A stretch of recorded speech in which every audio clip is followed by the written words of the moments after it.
We're gonna get into it. Thank you, Rob, for joining. No problem. Was that the extended remix of the intro? I It seemed a started. bit long. I should have waited. I started like a minute too early, so apologies for anyone waiting through All that. right. So, did you go digging today? Did you find anything today? Oh, hell no, man. This week Oh kicked yeah, my ass with digging. yeah. Between I yeah, yeah, it was too much. I know. I feel like I'm really exhausted from record store day content. You did nothing. Yeah, but I've been watching and I did everything and you did it's nothing. just like it's a I lot.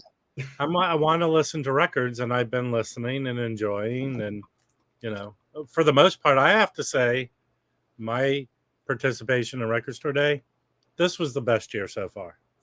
It seems like I feel like this was a banner year for record store day. Yeah, from the guy who initially bought nothing but secretly bought something, Yeah, which so I will come you clean. will reveal at a later date. Well, no, I'll come clean. So I got curious about the Eric Dolphy. I was curious about it, and honestly, participating in all of those streams and hearing everybody say how great it is, I just was curious to see what it was going for on eBay, and somebody listed it just above basically what the retail price is. So I just grabbed it. I figured, worst case scenario, I could always flip it if I need to, but I'm not planning to do that. But Too many people are doing that. The price, they're going to get less price for it. yeah, But I'll tell you something. So anyway, you were right, Rob. I did grab something. But I will say this. I will say this because I have this 76 twofer that Douglas did. This one is miles better. Okay. Just the separation and it's just well done. Okay. Yeah, well, I'm looking forward to it. So hopefully that'll come in within the next week or so. Well, but yeah, the one that I also was considering was the Walter Bishop Jr. Bishop the Bank. Yeah, I didn't get that. If I do get it, it will be. I'm not going to get it. I'm not going to get it. Yeah. Yeah, I'm just not going to. But that looked really cool, and I'm sure it's great. So, thank you for joining, Rob. Mm-hmm. I was listening to records today, and I came across one of my favorite Sinatra records, and it's a bootleg essentially. So I wanted to break down the history of this. Multiple people have spoken about parts of this story, including Jake Tapper. He wrote I think he actually wrote like a semi-autobiography based on this time period in Sinatra. Well, doesn't he writes fiction? He does too, right? Yes, but I remember him making the rounds about this specific time period of Frank and how that informed his writing. Mm-hmm. And Martin Scorsese, the Irishman, that touches on a little bit of this time period as well. And there's other. I mean, this is a story that's known. It's in like some of the tell-all Frank books, but what I'm going to do is talk about it in the realm of records because I have a bunch of records around this story, and I think this is one of the best ways to listen to Frank. I mean, you could just listen to whatever, but contextualizing what's happening in history when he's singing, and his popularity and all of that context really, for my enjoyment helps, the enjoyment of the music. So I just wanted to create this story. So I laid out everything this afternoon after I was done listening to it. There's a lot. It took me like a little bit to set all this up. But yeah, so should I cancel my dinner reservations? No, I'll get through it quick. I don't think the story's that long, but but give me like a half hour. I think we should be good. All right. So this is the record. It's a bootleg. This is actually make yourself big. All right, hold on. Let me see if I could do this. Okay, so this is the record. I kept it in this resealable sleeve. Well, how did you find out about the record? Well, I'm a huge so I have over 100 Frank Sinatra records. When I first got into record collecting, I don't know why, but I really liked his stuff. And this is only like maybe 6-7 years ago max. And I just like dove in, and I've told the story before, but that's basically how I started getting into jazz was through Frank.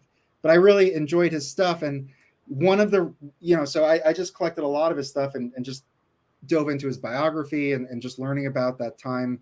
I just, for whatever reason, that appealed to me. So this is from 1962. And 1962 is arguably the most interesting time in Frank Sinatra's entire life. It's a great year. There's ups and downs in it for sure, and we're going to get into that. But he did some pretty outstanding work. It's not necessarily the best, but it's definitely up there with the best for sure. So this is the record that I was listening to. The fidelity on it is not great, but that's not why you listen to it. You just listen to it to be at the 500 Club in Atlantic City in 1962 when he comes home from his world tour. So we're going to just go into the history of the importance of the world tour, what led to him even doing that world tour, and then what he did afterwards, which is just some of the most it's the best. It's some of the best Frank Sinatra records you can get. So anyway, I've been wanting to do a Frank video for a long time, and I feel like this is a good opportunity since I was diving into it today. So we'll look at this again, but where our story is going to start. Rob, any questions? I don't know. I thought it was 30 minutes already. Oh God. Well, give me a little longer. Okay, well I think the first way you should start out is with that record. Well, that's what I did. So that's the linchpin of the entire story. Well, I know, but you just said it was a bootleg. So where did you get this record, and when did you get this record? So I got all these records years ago when I was really diving into it. But this was just you saw it and picked it up. I seeked it out, and we'll talk about this label. It's essentially okay. So essentially, this is from the Sinatra room in Philadelphia. It basically was a bar, and this was a room in the back that was dedicated to Frank. And this was during like the late 50s, early 60s, at his high point. And the owner knew Frank, and he was able to get these recordings from board. I don't know what the source was. If it was, probably. So it was a club where people could come watch performances. No, it's a club where you drink, and they pressed a recording from a club that you go to in Atlantic City. So that's a piece that we're going to get into. Somehow someone snuck in there and recorded the performance. No, well, they recorded it from tape. I don't know about the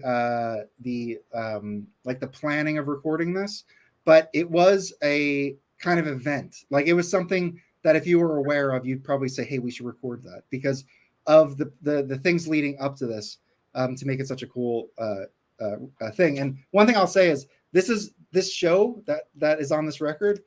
It's recorded at 4 a.m. in Atlantic City. And they are completely hammered, and not like it was an impromptu performance. It's not impromptu; it was planned, but like they had multiple sets. And actually, it may be impromptu. The 4 a.m. may have been just like we're partying. Let's go out and do another show. Let's get people in. That may have been the case. I'm not sure about that, but they're like properly hammered. And as mentioned, it's not like the Vegas shtick hammered. It's like they are clearly drunk during this entire show, and it's fantastic. And that I feel like that's why the fidelity, whatever. Like, yes, it would be great to have this perfect, but it's just interesting to hear. What is that performance? They're going wild in that club. It's nuts. What is that performance commonly referred to? So there's a few different ones because it's a bootleg. So this doesn't really have like a name on it, but I forgot the name of it. It's like something at the 500 Club or something. It just has like generic names. It's gone around like bootlegged CDs and disc for decades. And as a collector of Frank, I mean, this is one of my favorite items that I have. It's such a good performance. Okay, I'm going to share a link. And I'm sorry, I don't know if I said this, but Dean Martin and Sammy Davis Jr. are at this concert. It's a Rat Pack concert. I'm going to share the link. They're doing their thing. It's on YouTube, so I just shared it. It is on YouTube, so you can listen to it. Thank you. I just shared it. Okay, let me go back to the chat. So now, so that's a little bit about the record. We'll get into it a little bit more too, but that's like essentially, some of the boundaries of what the linchpin is. So now we're going to go back. So let me share my screen. Let me see if I can do this. And all right. Okay, here. Come on. What's going on here? The clock. Okay, here we go. Sorry. 20 minutes left. Sorry. All right, so this is the record we just saw. It has multiple covers. Okay, here's the label. It's Deep Groove. I'm pretty sure it's vinyl. It's pretty heavy. It's a little noisy, but I mean, honestly, you're not listening to this because of how great it sounds. You're listening to it again for like the performance and just to hear the club. And okay, so our story begins with Jack Kennedy, JFK. So what precipitated this August 1962 concert in the 500 Club? So Kennedy was running for president, and Frank's a big star at the time. He's, essentially like one of the biggest, most popular people in the world. This is before, the Beatles invaded. This is kind of like his time. So he hangs out with Kennedy. I think in like 1960 is when Ocean's 11 was filmed, and Kennedy was going to Vegas, and I think they were hanging out. They were best of buds. Frank puts out High Hopes, which is a different version of his song High Hopes, dedicated to Jack Kennedy, and this was Jack's campaign song. So Kennedy was Frank was integral in the marketing campaign wing of the Kennedy election campaign, right? So they're good friends, they're buddies. Kennedy gets in office, and what's next here?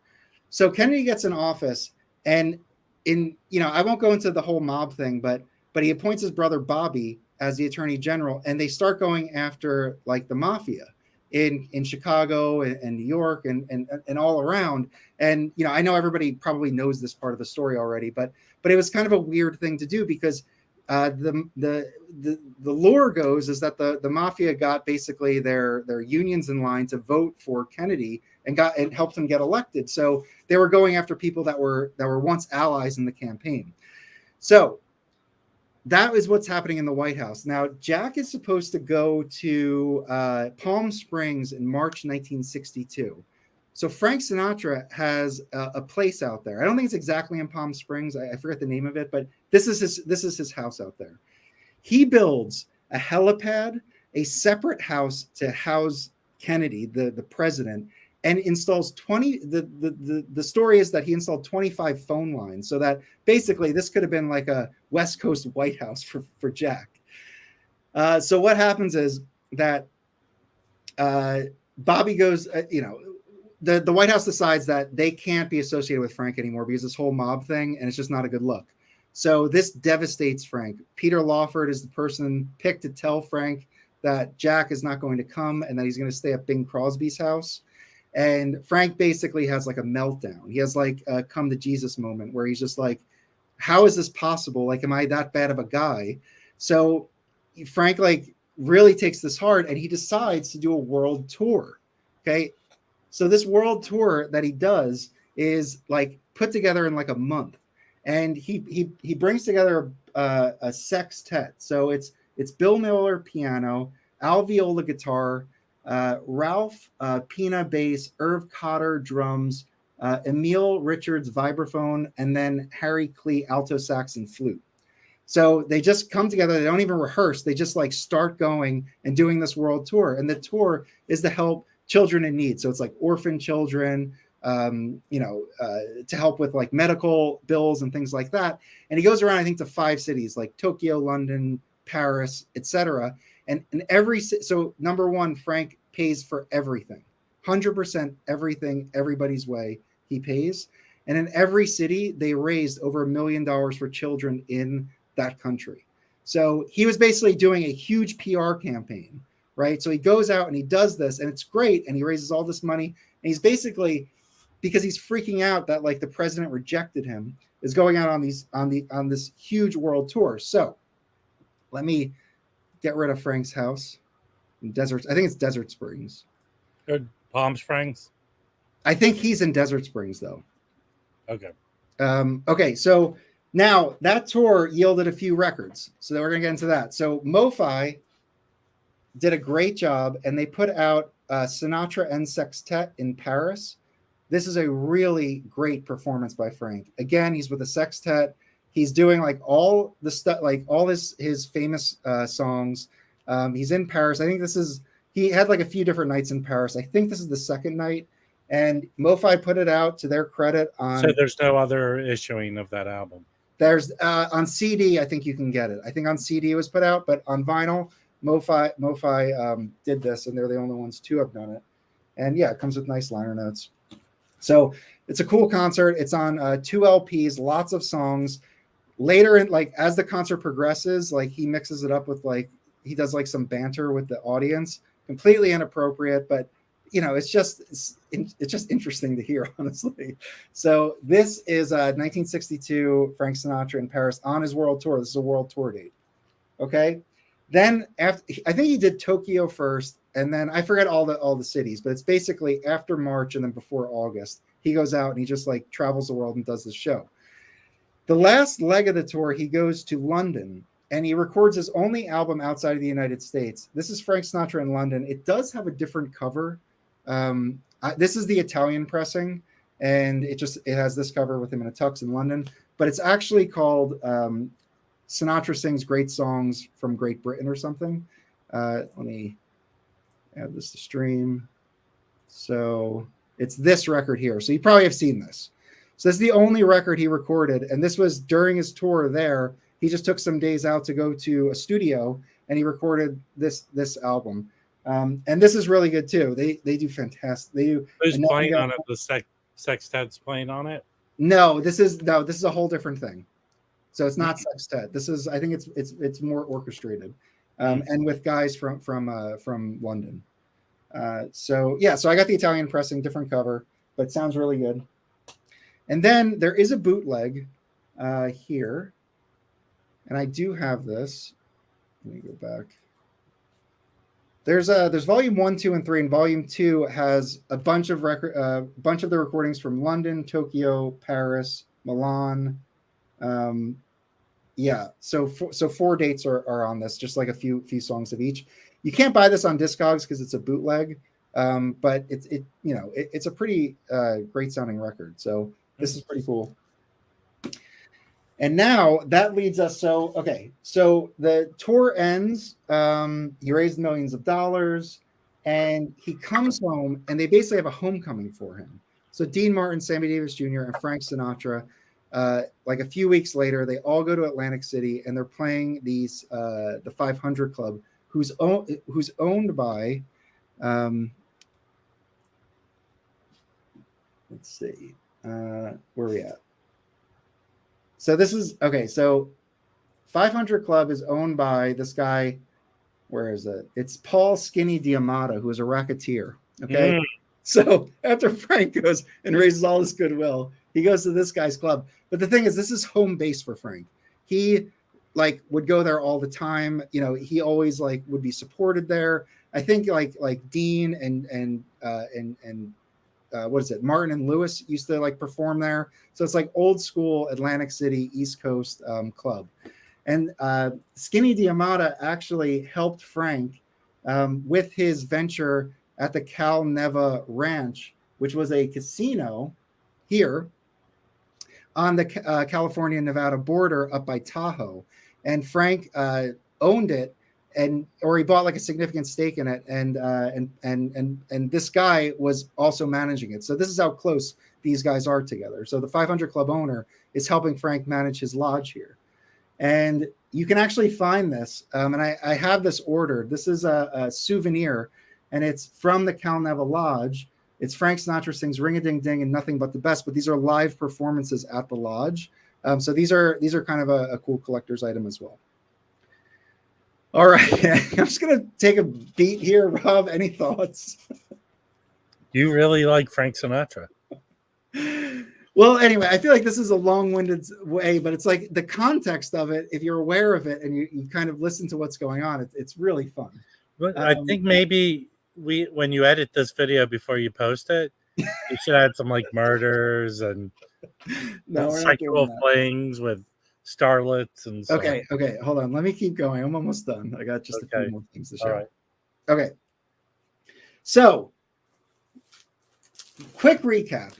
Started with Kennedy. Kennedy snubbed him. He freaked out. He did this world tour to boost his PR. It was really important to him at the time. He comes home a few weeks later. He goes to AC where he's got Skinny and Dino and Sammy, and they're playing the 4 a.m. show in this club, and they're all just having the best time of their life. It's just a great concert. So that's what I was listening to today. Now, the person who put this out, as mentioned a little bit earlier, is Bill Rodstein, who owned the Sinatra-Rama room in Philly. And I guess he was connected somehow because I actually have a 7-inch of him at Capitol Studio A interviewing Frank. This is another. So the Sinatra room was on 17th and Latimer. So his record label he called Latimer. So he put out some 7-inches. I have another 7-inch by him. All this stuff is like all bootlegged, and it's kind of hard to get, I guess. I've been, over time I've been able to pick these things up. But yeah, so Bill Rodstein, he puts out this like direct to board recording, and he gives it to his guests. I guess it's like, if you spend a lot of money, he gives it. So it's just kind of a favor. So now, what does Frank do after he parties with his buddies in Atlantic City? So later on, just a couple months later, so this was, I believe, August. Let me make sure this is right. Yeah, this is August 62. And then in December 62, so just a couple months later, he goes in, he has his new label that he just started. There's only like a couple records on it. He just finished up with Capitol. They're still putting stuff out by him that they have. But he meets up with Basie, and he's already forward looking. I feel like this is important because yes, he's all fucked up about the JFK thing, but what is he doing? He's innovating. He's creating a new label. He's working with new artists. He's with Basie here. This is the first Frank Sinatra Basie record from December 1962. So just a couple months later. And he's now like building this new rapport or rebuilding his rapport with Basie. And this is a great record. And he goes on to do another one with Basie, I think a year later. And then Basie tours with him. And then not tours, but he's the band at the Sands. So when is the Sands recorded? That's 66, which is, so it's Sinatra at the Sands, which is a great record. Fidelity is very good on it. So that's like a whole, it's a Vegas show. It's great. And from 66 with Basie, and then Quincy Jones is the arranger. And there's a great story, which I'll do another time, about how Frank met Quincy Jones back in the 50s. It's a fantastic story that includes Grace Kelly, and it's just an awesome story. Didn't he give Quincy Jones his nickname? That's what they say. He's the first guy to call him Q. Mm-hmm. So he puts this out, right? So this is a great time, creative time in his life. I mean, this is a huge hit song. I mean, a hit album with a great bunch of songs. Then now you have to think, okay, so he's branching out, right? He's done with the past. He's trying to move on, but he's not, because the next thing he puts out is what he tries to do is put out the best quality record that he can do, meaning recording quality and his voice. So he puts out this, which is an old audiophile record. I mean, I don't know how it matches up today with things, but back in 1963, when this was put out, this was audiophile. And on it, it says this out, like even on the cover here, it has a note, right? And this album uses Westrex 35 millimeter recordation, 24 RCA 44 BX microphones, 8-track, 21 position mixer console, 73 musicians, 4 sound stages, and the Goldwyn Studios in Hollywood. It represents an unparalleled achievement in technology of sound. So Frank basically said, I want to put out a record that's the best sounding record ever. And this is what he made.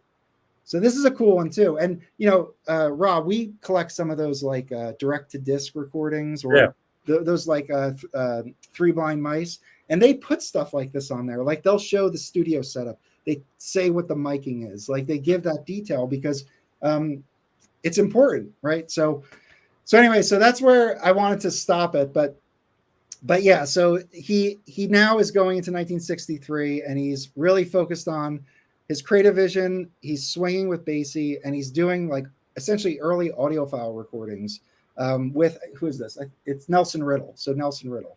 So this is on reprise. So he brought Nelson from his Capitol sessions. And yeah, has a great cover. That's the whole orchestra. And there's the man, it's typical cheesy Frank. But yeah, so that said, I think that 62 was an interesting year for Frank. He did that world tour. And I think the highlight for me is this concert where he's just like losing his mind. It's so good. They're having such a good time. It's great to hear. So I highly recommend streaming this. I know, Rob, you dropped a link to the YouTube. Yeah. And, I'm interested because I'm hoping maybe somewhere in the corner you can hear someone being offed. But I think I did. Look, I tried to provide some context here. I know that, it got a little long. I want to know more about Skinny, man. What did he do? Well, hold on. Let me pull him up. Let's see. Where are we at? Skinny was up to some shit, man. So Paul Skinny D'Amato, born 1908, died in 84, was known as Mr. Atlantic City. Mm-hmm. He was the owner of the 500 Club in Atlantic City from the 40s up until it burned down in 73. I'm sure it burned down. Yeah, it burned down. Yeah. Okay. Actually, I think he had a collected the insurance money. I've read a little bit about him, and I think like let me see something here. Something happened with his kids. So D'Amato and Betty Jane Creamer he married her, 2 children. I think something happened with one of his kids. They were fitted for cement. They were fitted for cement shoes. Well, when you're playing in that world, anything could happen. So, yeah. Anyway, so he was like a mafia boss in Atlantic City. Skinny. Yeah. These are all stories that seem very odd that Frank Sinatra was in proximity. Well, that's what I was saying. It's like maybe Jack was right. Well, wait. When didn't Sinatra hook JFK up with Marilyn Monroe and shit like that? Yes, yeah, they were like really. So you need to add some of that crap to your story, man. Yeah, well, no, I mean, So I think there's a few different stories that really link eras of Frank, and there's at least 2. This is one of, I think, the best times of his life. And there's earlier Frank, when he's basically like mid to like 54 to 57 Frank is a great story.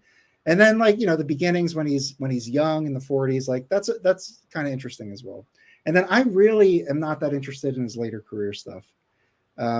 Because he's established. He's basically just going out there doing like arena concerts. Do anything other after New York? Did he do anything? Yeah, but New York was so late. I don't think people realize like that was like put out on like in the 80s. He did L.A. Is My Lady. That was.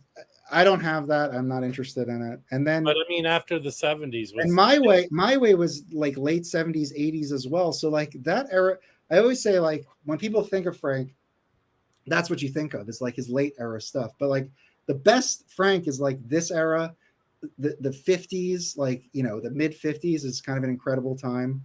There is like a whole story about Ava Gardner. That's basically the link between his early career and his later career. He had a huge lull. So when you hear people say like he had the great comeback, it was because Columbia dropped him, and then his film studio dropped him as well because he said something to one of the studio heads about, I think, like his daughter or something. So he fired him, and he was down on his luck. And Ava Gardner, I think, got him that role from Here to Eternity. And that's when he won the Academy Award. And then he got signed by Capitol. And then, it was just like another boom period for him. But before that, he was like not cool. Like, nobody wanted to record him. Hey, you should take advantage to promote your Facebook group. You mean my Discord? No. Yeah. Oh, yeah. Thank you. Gosh, man, you're bad at this. Really, so if you're on Facebook, I have a group called Frank Sinatra Vinyl Lovers. It's just basically just people posting records of Frank. Join it. Come hang out if you have his records or are interested in him. So, yeah. Anyway, that's all I wanted to cover. Do you have anything else to talk about, Rob? No, I feel enlightened in my knowledge of Sinatra. That 2-year period, that was what was missing. Yeah, I agree. I had a little. Now look, here. If I got something wrong here, leave a comment. If you have, just let me know what you think about this. I'm definitely going to do more at some point. I'll hit on his career, all of his career, but. When I get into it, like today, I just got inspired because I was listening to him and I was trying to like go back and like remember the records, and I just thought it'd be fun to share. If anything, this stream, when you watch it, should show you why you should participate in Record Store Day. Because Mike chose not to. This is what he did. The rest of us were listening to our records that we got. The awesome records, because it's one of the best record store days ever. This is an awesome then record. Mike goes, no, I'm not like the rest of you.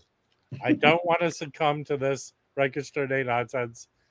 I want to listen to Sinatra bootleg records. It's a good one. It really is. So, All right. Well, thank you for joining, Rob. Thank you, everybody. Remember to like and subscribe.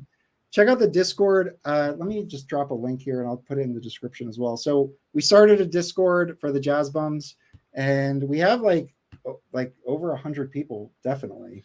And right, it's doing pretty well. Gangbusters. So here's the invite, and I'll drop it in the description if you're watching this later.